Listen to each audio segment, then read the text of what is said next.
Bonjour à tous, j'espère que vous allez bien. Aujourd'hui, je vous retrouve pour un podcast puisque ça a été une question qui m'a été énormément demandée sur les réseaux. La reconversion professionnelle, pour ceux qui me suivent depuis un petit moment, vous savez que je n'étais pas coach à la base, que je ne suis absolument pas formée pour ça. Et du coup, je vous explique un petit peu mon parcours. Donc, dans un premier temps, je vais vous expliquer ce que je faisais avant, ce que j'ai fait à l'école et du coup, pourquoi je suis partie. Donc, tout a commencé quand je suis rentrée au lycée. Je me suis orientée vers le secteur de la santé et du social. Donc, à l'époque, c'est un, bac ST2S. Bien avant, ça s'appelait SMS, donc santé sanitaire et sociale. J'avais de base pour but de travailler avec les enfants, donc d'être éducatrice spécialisée ou éducatrice de jeunes enfants. Mais en France, du coup, on rentre sur concours. Je n'ai pas eu le concours d'éducatrice de jeunes enfants. Du coup, un peu, pas dans l'embarras, mais j'étais plutôt orientée, c'est sûr, vers le social. J'avais, j'avais cette envie d'aider les gens, d'être au contact avec les personnes, mais du coup, dans une incertitude de savoir exactement le métier que je voulais faire. Mes parents, je pense que comme beaucoup de parents ou d'entre vous, ont un peu choisi à ma place, ou m'ont un peu aidé à m'orienter, on va dire. Ils m'ont dit oui, infirmière, etc. J'ai dit why not? C'était pas quelque chose de une prédilection, mais j'ai passé du coup le concours en France que je n'ai pas eu non plus. Et du coup, j'ai été m'inscrire en Belgique, puisqu'en Belgique, il n'y a pas de concours, mais c'est juste en fait que le travail que vous devez fournir tout au long de l'année, vous devez avoir 12 de moyenne sur toutes les matières vraiment. Et du coup, pour passer à une autre année, etc., etc. Et du coup, là où j'ai été acceptée, j'ai eu mon bac, donc je suis partie en Belgique et j'ai passé mes 3 ans d'études en tant qu'étudiante infirmière. J'ai eu du coup mon diplôme à la fin de ces 3 années et j'ai commencé à travailler la semaine directement après. Ça m'a plu. Pendant mes études, je me suis dit, ok, je me vois bien là-dedans. Et c'est quelque chose, en fait, je ne sais pas exactement si ça m'a plu, mais le contact en tout cas et l'aide que je pouvais apporter aux gens m'a énormément drivé. Et du coup, je n'avais pas forcément non plus de penchant pour tel ou tel secteur dans le milieu infirmier. Donc, j'ai commencé par travailler en chirurgie. J'ai adoré le service, c'était en chirurgie bariatrique, chirurgie de l'obésité diabétique.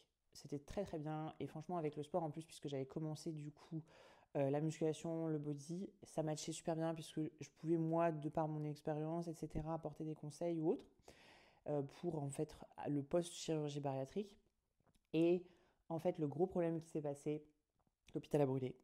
Donc oui, je sais, peut-être que je suis un chat noir, je ne sais pas, mais l'hôpital a brûlé et j'ai perdu du coup mon emploi. Et j'étais extrêmement heureuse là où je travaillais, mais du coup j'ai dû changer de secteur, de service d'hôpital, et je me suis retrouvée du coup aux urgences. C'était la pire expérience de ma vie. Je suis restée 3 mois, mais je n'ai absolument pas aimé, de par le fait que les gens ne sont pas considérés, et malheureusement, en fait, c'est pas la faute, on va dire, des infirmiers ou infirmières, mais c'est juste le fait qu'on ne soit pas assez, qu'il n'y a pas assez d'infirmiers, pas assez de médecins pour pouvoir vraiment considérer dans leur globalité les gens. Et ça m'embêtait un petit peu, je trouvais que c'était trop à la chaîne. Du coup, j'ai changé de secteur. Je suis partie pour la maison de repos où j'ai vraiment trouvé une bonne dynamique, des très bons collègues. J'ai déménagé, du coup j'ai dû encore changer et je suis du coup restée plusieurs années dans une société de soins à domicile. Et c'est là où je termine du coup cette période infirmière puisque je suis tombée enceinte pendant le Covid. Du coup j'ai été écartée directement par peur en fait d'attraper le Covid. Et c'était la première vague, on ne connaissait pas du tout ce qui allait se passer ou autre. Donc du coup, j'ai été écartée par la médecine du travail directement et je n'ai plus pu travailler. Et pendant du coup cette période, j'ai eu ce stop direct, sachant que j'étais plutôt encore en forme puisque je n'étais enceinte que de quelques semaines.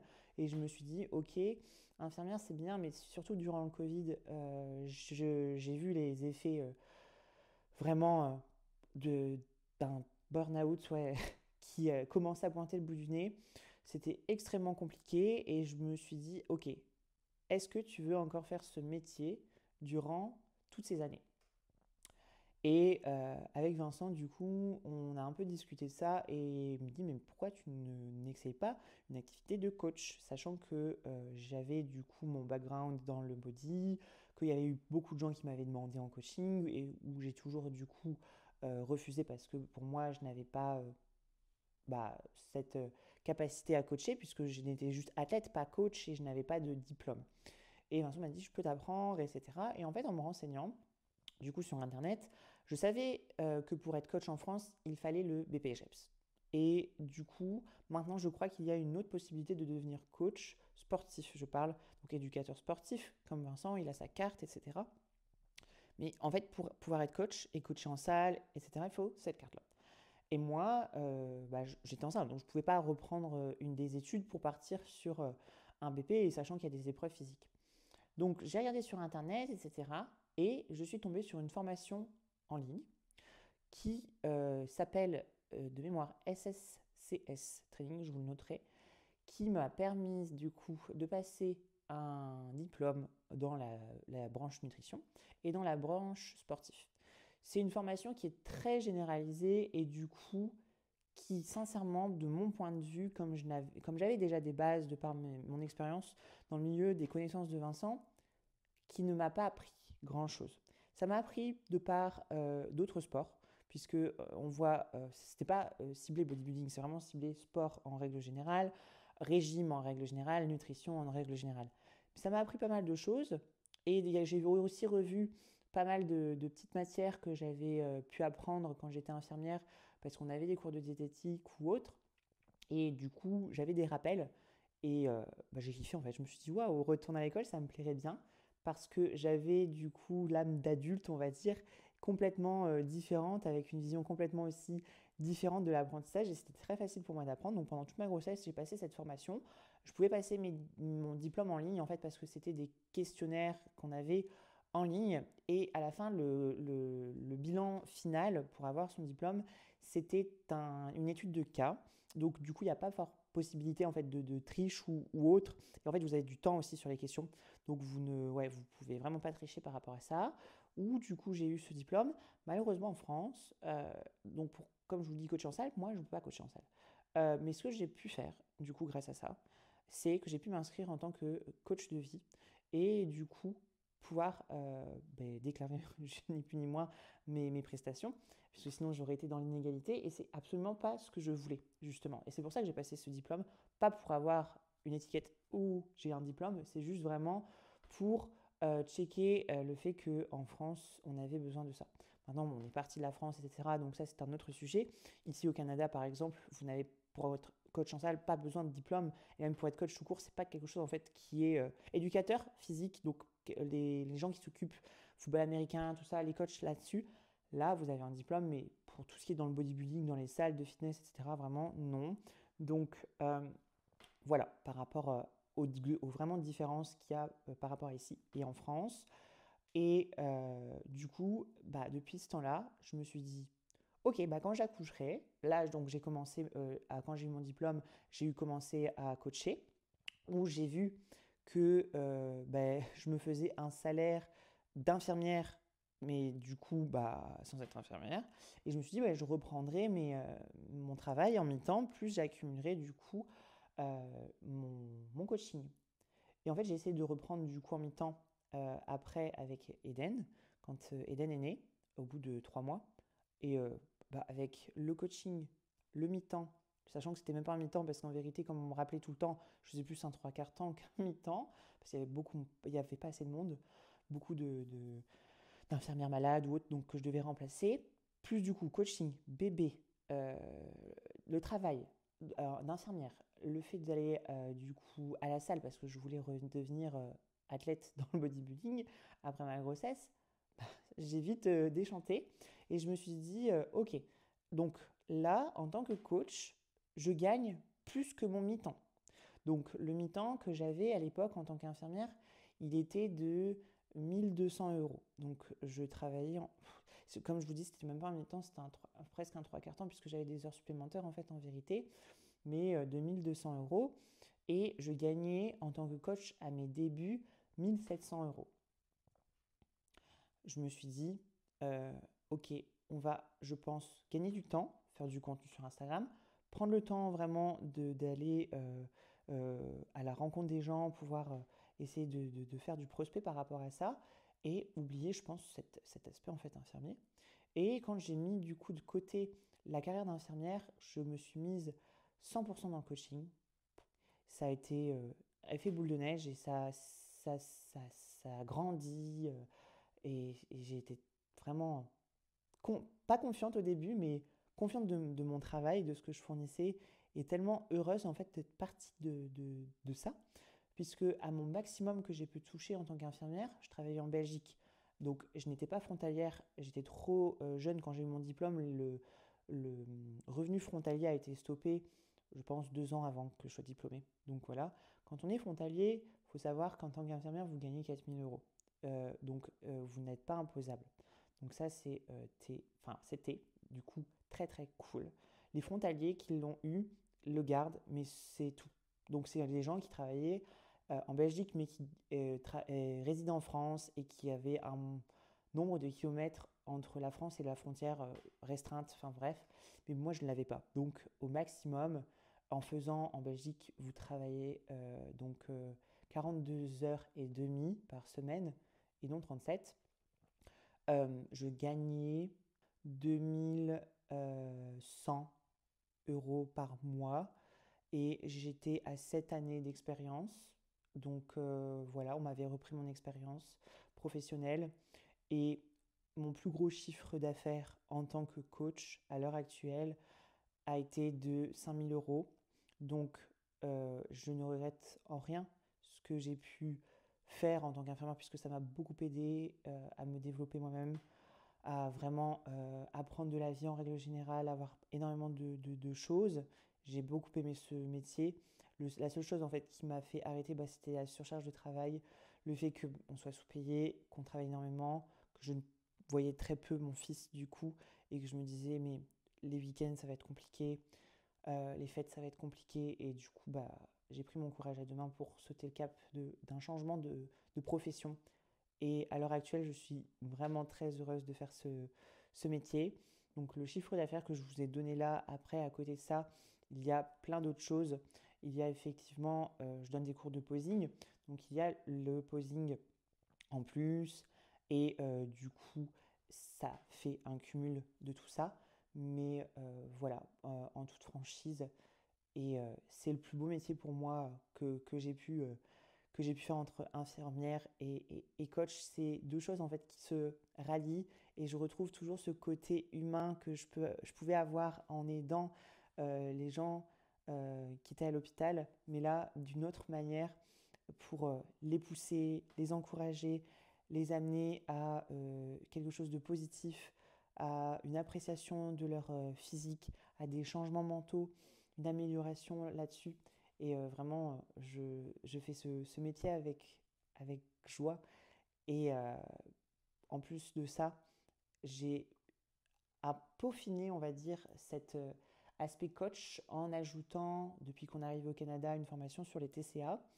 Alors, cette formation, je l'ai passée au Canada, dans une université qui m'a vraiment appris sur les troubles du comportement alimentaire en long, en large et en travers. Il y avait des choses que je ne connaissais même pas, parce que moi j'avais mon expérience personnelle de par la boulimie, l'hyperphagie, que je connaissais, mais tout ce qui était les orthorexies, l'anorexie et les branches en fait de tout ça, ça va bien au-delà et j'étais fascinée par cette formation parce que ça m'a appris sur moi, ça m'a appris sur les autres et en fait du coup justement être regroupé avec à côté de ça des coachs, des diététiciennes, des psychologues qui justement passaient cette formation pour se spécialiser là-dedans et avoir un échange du coup avec eux de certains patients ou autres qui était vraiment incroyable avec une autre mentalité en plus parce que au Canada, au Québec, vous avez beaucoup plus de praticiens spécialisés là-dedans, beaucoup plus de connaissances en fait sur ce sujet, alors qu'en France, même si maintenant, de par les réseaux, on a l'impression que ça commence les langues se dénouent, c'est encore quelque chose qui est méconnu. Mais j'ai voulu en fait vraiment me former là-dessus pour pouvoir apporter encore plus d'aide. Parce que oui, je savais aider les gens de par mon expérience dans l'hyperphagie, la boulimie, mais la dynamique que je pouvais avoir avec d'autres troubles du comportement alimentaire et d'autres clients qui avaient ce genre de troubles, euh, je ne me n'aurais pas senti capable. Donc c'est pour ça que j'ai voulu passer cette formation supplémentaire et j'ai été diplômée 1 an après la naissance d'Eden, plus ou moins, ou 1 an et demi, 2 ans? Non, 2 ans. 2 ans, je ne sais pas comment le temps passe, mais 2 ans. Et du coup, je suis très contente par rapport à ça. Est-ce que je passerai d'autres formations? Je pense que à l'heure actuelle, non, puisque ce que j'ai appris et je continue de me former de par des simples recherches sur Internet. Et ce que je pourrais vous conseiller, c'est que si vous êtes coach, que vous commencez ou autre, Internet sera votre meilleur allié. Il y a énormément maintenant de sources d'informations là-dessus. Et je pense vraiment que ça peut vous aider pour vraiment toucher une large, euh, pour venir toucher un large panel en fait de personnes et pouvoir aider le maximum de personnes que vous pouvez. Non, ça va. Et pour les personnes du coup qui m'ont demandé des formations qui sont assez et pour les personnes du coup qui m'ont demandé des formations supplémentaires qu'on pouvait passer en tant que coach, j'ai vraiment envie de vous dire, pour vous faire économiser de l'argent, ce serait, mis à part si vous avez ce désir d'avoir une branche bien spécifique, mais sinon, vous avez vraiment le plus d'informations, c'est sur Internet. YouTube, des podcasts, des choses comme ça. Vous apprenez énormément. Maintenant, même avec ChatGPT, vous apprenez beaucoup. Donc, sincèrement, commencez par vous orienter là-dessus. Puis ensuite, si jamais, vous pouvez potentiellement aller chercher d'autres choses par des formations ou des e-books ou ce genre de choses plus complexes. Mais sincèrement, avec de la recherche, du temps, vous trouverez votre bonheur.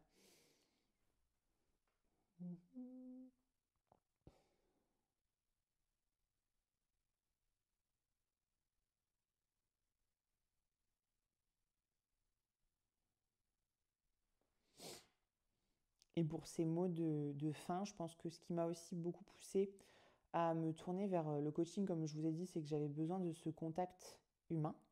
Mais j'avais cette envie du coup de partager mes expériences et de faire éviter justement aux gens les choses, du coup, mes pertes de temps en fait, ni plus ni moins, dans cette discipline, dans la remise en forme, pour en fait amener mes clients vers leurs objectifs le plus sainement possible, rapidement, entre guillemets, en fonction aussi de leur capacité, de leur mode de vie, parce que je trouve ça super important. Et comme j'étais toujours mon propre coach, enfin Vincent m'a coaché, mais voilà, qu'il a adapté en fonction de mon mode de vie ou autre, j'ai avant été coach, été athlète durant des périodes où je travaillais en hôpital ou à domicile ou autre. Et du coup, je sais ce que c'est de devoir adapter des diètes en fonction des déplacements, adapter des diètes en fonction des horaires de travail, adapter des entraînements en fonction de la fatigue, aussi par rapport du coup à mon fils maintenant, puisque je suis maman, donc du coup je dois adapter ça et faire des rotations en fonction. Donc voilà, c'est important pour moi de ramener cette pierre à l'édifice et de vouloir coacher comme j'aurais aimé trouver une personne extérieure qui me coach. Donc voilà, mais en tout cas, je ne regrette absolument rien. Ça a été un choix pas forcément facile parce que je suis pas une personne, j'avais envie de dire, je suis pas une personne qui avait confiance en moi. Maintenant, ça va mieux. C'est toujours quelque chose qui est à travailler, je dirais. Mais ouais, j'ai eu peur de franchir le cap, de sauter le pas. Mais maintenant, franchement, je regrette rien. Donc merci à Vincent de m'avoir dit, écoute, même si on mange des pâtes un petit peu pendant un moment, le temps que tu passes la formation, le temps que tu as des clients, il n'y a pas de souci, on va faire ça. Bah franchement, c'est vraiment que du kiff et je me sens beaucoup plus épanouie à l'heure actuelle. Donc c'est sûr que du coup on a un train de vie qui est relativement cool de par le fait qu'on puisse choisir ses horaires, etc. Mais euh, je trouve que c'est encore plus taxant et plus prenant en termes d'énergie, dans le sens où c'est pas l'énergie physique comme j'ai pu apporter euh, quand j'étais infirmière parce qu'on marche énormément, etc. Machin, mais c'est surtout de l'énergie mentale toujours présent et cette balance à avoir, cet équilibre à avoir parce que on est très vite dépassé, entre guillemets, dans le sens où ce manque d'équilibre, en fait, peut très vite empiéter sur votre vie familiale. Je peux me retrouver à travailler, par exemple, le week-end et à checker mes messages sur WhatsApp alors que je vais jouer avec Eden et c'est des choses qui faut travailler sur soi-même. Donc voilà, c'est le seul aspect négatif, on va dire, que je pourrais trouver à ce métier-là. Mais voilà, si ça a pu en tout cas vous aider pour ceux ou celles qui voudraient se reconvertir professionnellement, pour vous expliquer un petit peu mon parcours de ce que j'ai pu faire et du coup entreprendre pour en arriver du coup là.